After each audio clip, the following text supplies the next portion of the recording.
So do you want to hear a story about the time I had a road trip that almost turned into a government and international incident? Stay tuned. Let me tell you how we lucked out of this one. Oh, hey, bitch, I'm hungry here. I must, is that Remy? That shit stink, nigga. What the fuck, bro? I'm fucked up, bro. It's like 2:30 headed to the Waffle House. So, the year is 2008. And me and a couple of friends from the job I was working at the time, Macy's, we decided we were going to go see Cat Williams live in Detroit. And that's where the story starts.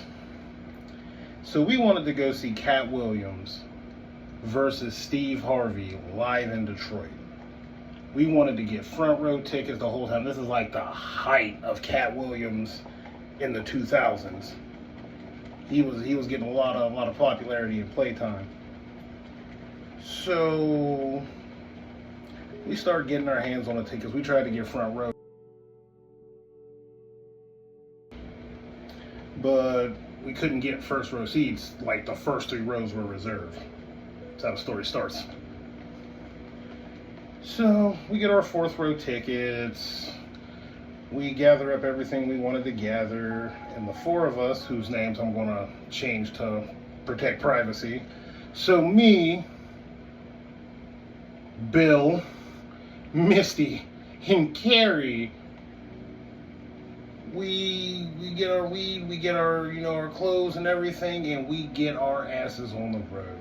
Now the whole ride there is no problems. It's smooth sailing. We getting through Ohio, all the states, just poofing weed, just chilling. Well, everybody but Carrie was smoking. We'll get to why she wasn't smoking a little later in the story. But we're riding and we're riding. We finally make it all the way to Detroit. We get to Detroit. It's under a bunch of construction when you first approach, and we go to get on the Fisher Highway. Now, this is in the early days of GPS. This is before GPS got as accurate as it is. Because, man, we got set up for failure. We get to the fork in the road. If you turn left, you go into Michigan, or go into Detroit. You turn right, you're going to go across the Ambassador Bridge. Now, if anyone has been across the Ambassador Bridge, you know just how many chances we get to stop, turn around. Before you got that first checkpoint, then you got like 2 or 3 more before you get up onto the bridge. Me personally, as soon as I would have seen the toll gate, I would have turned around. I'd have did something. Y'all gonna catch me on this side. But I digress. We get all the way up onto the bridge, and I mean, we're looking around, and we're panicking because we got a little bit of weed on us. Not a lot. Not a felonious amount, but definitely an amount you don't want to be caught at the border with. So we get up on this Ambassador Bridge, and this bridge is long. We had a long time to think about throwing this shit out the car. But, gotta get your money's worth. Ain't nobody trying to miss out on that. So, we get all the way across this bridge. We come to the checkpoint. We got all the Canadian people telling the people, go here, go into this lane, go into that lane. We come across the first person and we tell him what happened. We're like, sir, he's like, well, let me start off correctly. He says, hey, what brings you to Canada? We're like, sir, we made a wrong turn. The GPS told us to go across the bridge to get back into Detroit. We didn't mean to come over here. Cool, dude. It's like, all right, cool, no problem.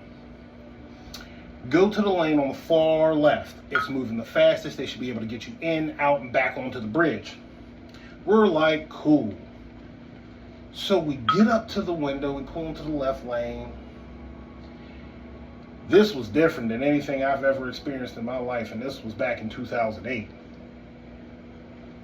They had to shut this car off. There's all sorts of bright flashes taking pictures of the car. We're like, what in the hell? Person comes over to the windows like, hey, welcome to Canada, pull out your passports and everything. We're like, hey, we don't have passports.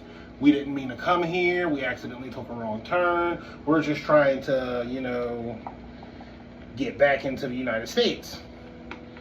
Bro leans in close, takes a good whiff and says, all right, sure, no problem. Can you do us a favor and pull into this parking lot over here? Now, my red alert is already going off like, yeah, they can smell that shit in this car. We're screwed. We done sprayed all sorts of Ed Hardy perfumes and shit. It didn't work with our parents, but we thought it would work with the Canadian government. Don't know how that was, don't know why we thought that was gonna work. But anywho, we gets to the parking spot. My friend pulls 2 inches past. He wasn't quite sure which part to park in, so he went a little bit further than he was supposed to. My eyes were open as he started to go past the spot. No one's around, other than 1 or 2 people by the door. I blink. I open my eyes. There's dogs, at least 10 men with MP5s trained on the car.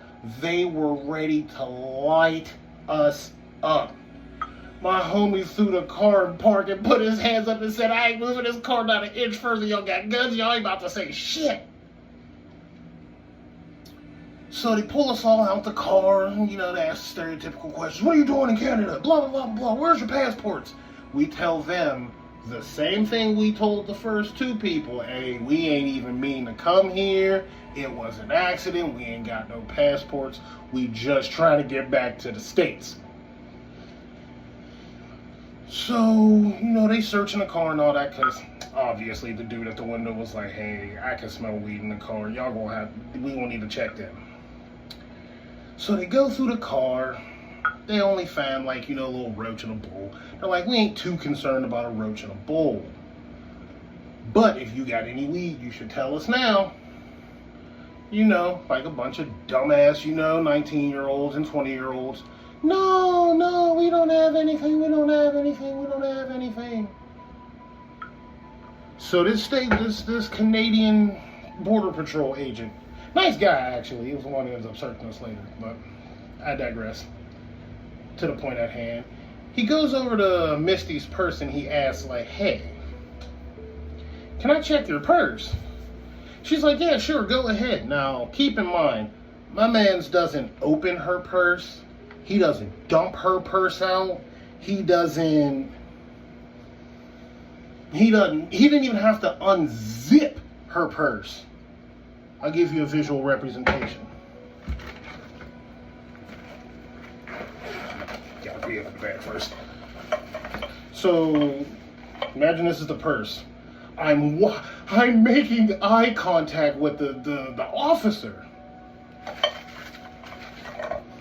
He pulls out 5 grams, looks at all of us and says, this isn't marijuana, shakes his head and says, you're all under arrest for trafficking narcotics. Now, I don't know if any of y'all have ever been arrested in a foreign country, but it don't go like it do here in the United States. I'm thinking, oh hell, they're gonna deport us back home. Well, I can't tell my mom this. All kinds of just regular kid, first time in serious trouble kid thoughts. Completely unaware of the real gravity of the situation that we're really in.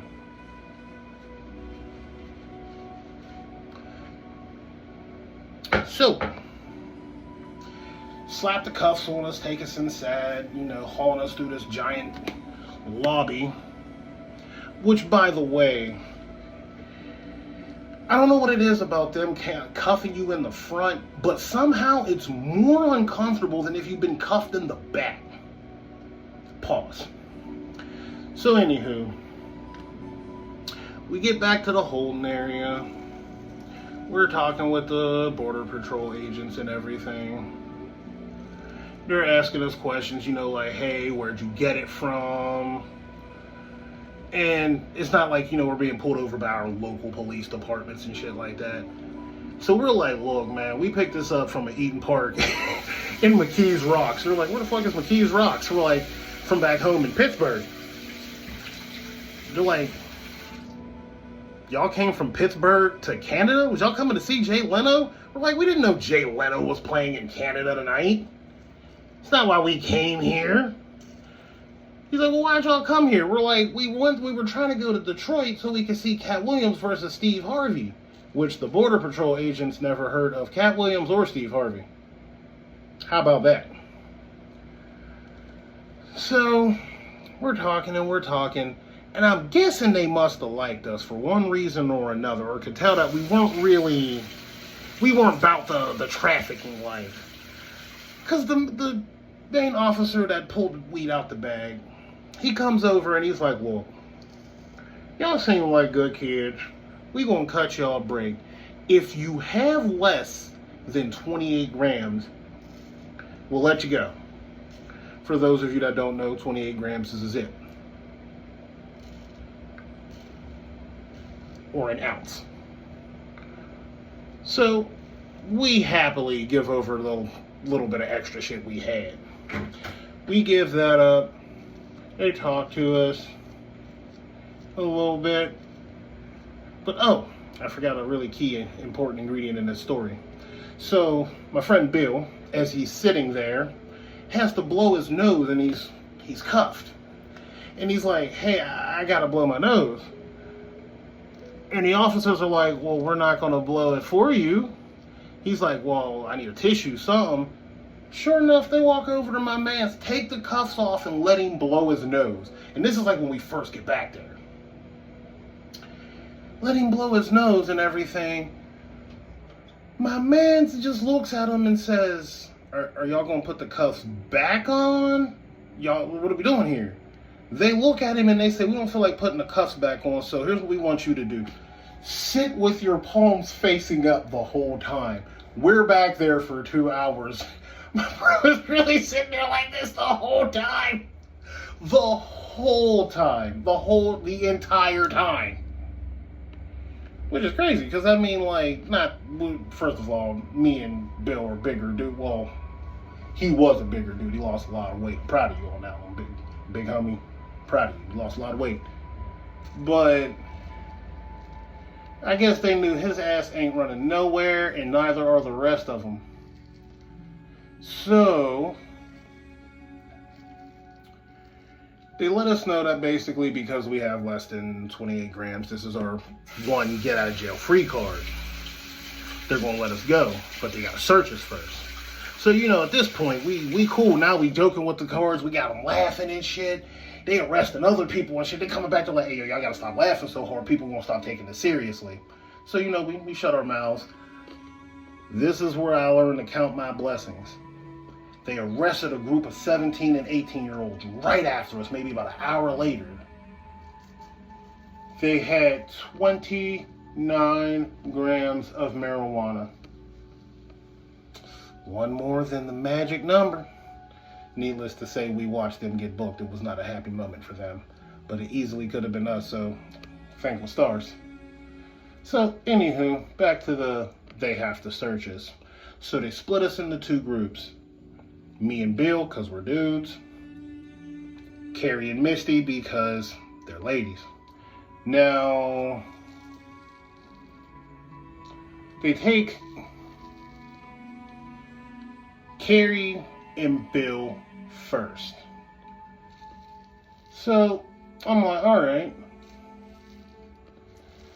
What the hell are they wanting this room for? We hear a weird pounding and all sorts of stuff. So I'm thinking like, low-key, they roughing them up. Because, you know, we done came into the country with some shit we weren't supposed to have. A couple minutes later, they come out, you know, no worse to wear. Misty didn't look happy. Bill looked okay. So, Now it's me and Carrie's turn. She goes into one, I go into the other. Now, I failed to mention this part earlier too, my storytelling skills. A little rusty, it's been a while since I told this story, but Carrie is about 8 months pregnant. Yeah. She gets in the room, they have her doing deep squats and all sorts of other stuff. I don't think you really want an 8-month pregnant woman doing deep squats. How you mess around and go into labor. So, I get in the room. I don't know what to expect. It's not like my homie Bill told me what they was about to do. So, we get in there. They asked me to take first they asked me to search the room and make sure, there ain't no sort of contraband, nothing that ain't supposed to be in there. Because once I say that's clear, anything that's found in there is mine. Any drugs, weapons, knives, anything. I look at the dude and I say, there's a toothpick under that desk, or under the chair, but I don't think you really care about that. He's like, no, we don't. So first he says, hand me your hoodie. I take off my hoodie, hand it to him. He's like, hand me your shirt. I hand him my shirt with a very bewildered look on my face, because I'm like, why am I handing you my shirt? Like, what is we really doing here, bro? He asked for my pants, my shoes. But when he got to my shoes, he made me hit him against the wall, which immediately made me click, oh, that's why we heard that noise against the wall. He had to bang his shoes. It wasn't a vicious, mean two-piece. So I hand these two burly-ass guards all my clothes. I am now down to birthday suit. Ain't nothing left. It's as natural as it could get. Naturally, me being 19 and shy, I'm covering myself. I don't even know why. Homie's like, you might as well don't even bother. Go ahead. So I had to show him that. Hands up.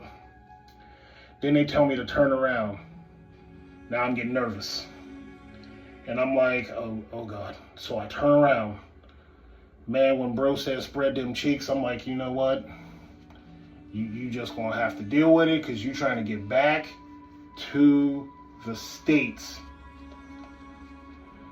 Man, I'm in this room, I'm turned around, I got my ass cheeks spread. I'm just expecting at any second to hear the snap of a glove. But I hear no snap. They look in my ass crack, see that I have no drugs, and they're like, all right, go ahead, put your clothes back on. I'm like, oh, thank God. So it's at this moment that the Border Patrol guy gives me a little mini scared straight speech, which worked because I ain't never got in trouble again since then. Not once. Impeccable track record after that. But he tells me, he's like, this is your one get out of jail free card. He's like, y'all seem like good kids. Y'all really do. Y'all all have jobs, as we can see. Y'all just trying to have a little fun. Ain't nothing wrong with that. He's like, but wait till you get to your destination to smoke. He's like, if we wouldn't have smelled anything, you'd have been fine. But he did also let us know, he's like, but be glad we found it, not the people on the opposite border, because then you would have gotten it twice, because you trafficked it out, then trafficked it back in. He's like, and y'all have been looking at very lengthy prison sentences. So be glad we found it, not them. Man, when they released us and let us go back to that car, we almost all kissed the ground, man. It was silence. It was so much silence across that bridge. Everybody, and even the pregnant lady, everybody was just hitting a cigarette. No one said shit for a solid 30 minutes until we got back across the bridge to the American side. And that lady was on a freaking power trip. Because she wanted to search us again. We all like, come on, man. We done been through it once. We ain't got shit left. Luckily for us, that supervisor came over and was like, you know what? We gonna cut y'all a break. Y'all already had a rough enough night. Y'all get the hell out of here. Obviously, y'all ain't got nothing. Y'all got caught at the other border with it. Had himself a nice little laugh, and he left. And let us leave. End of the story. We got to see Cat Williams. We didn't get to see Steve Harvey. I would have preferred to see Cat Williams over Steve Harvey anyway. I never found Steve Harvey that damn funny. But, final note to this story. As we're leaving the Joe Louis Arena, because that's where the event was, as we're leaving, we get slightly separated, and I get caught up between two of the sharpest dressed old men. They were super sharp, and they had the classiest of like disagreements and arguments and threatening to shoot each other I have ever seen.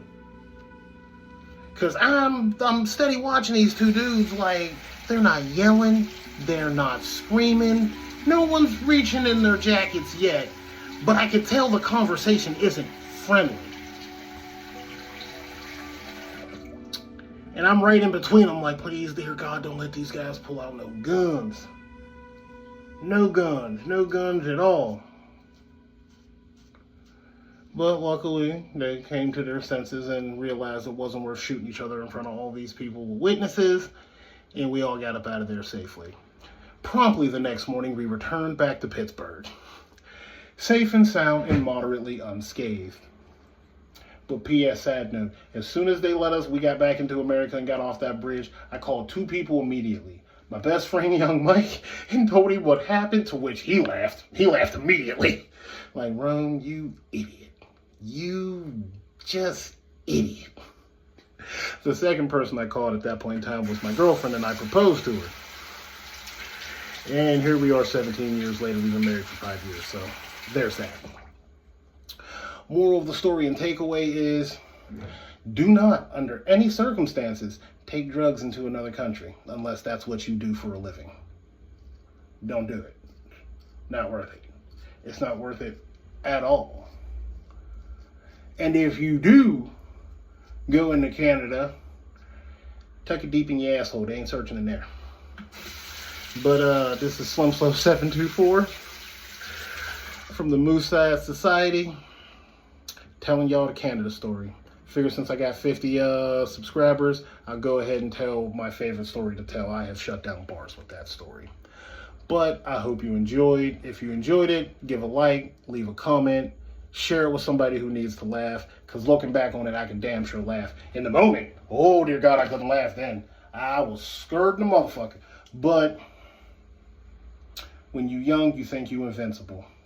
And that's how that happened. So this was story time, and I hope you enjoyed it. This is Slim Slow 724. We gonna go ahead and log out. Y'all have a good one. Kiss your mamas, kiss your daddies, hug your children. Stay sharp.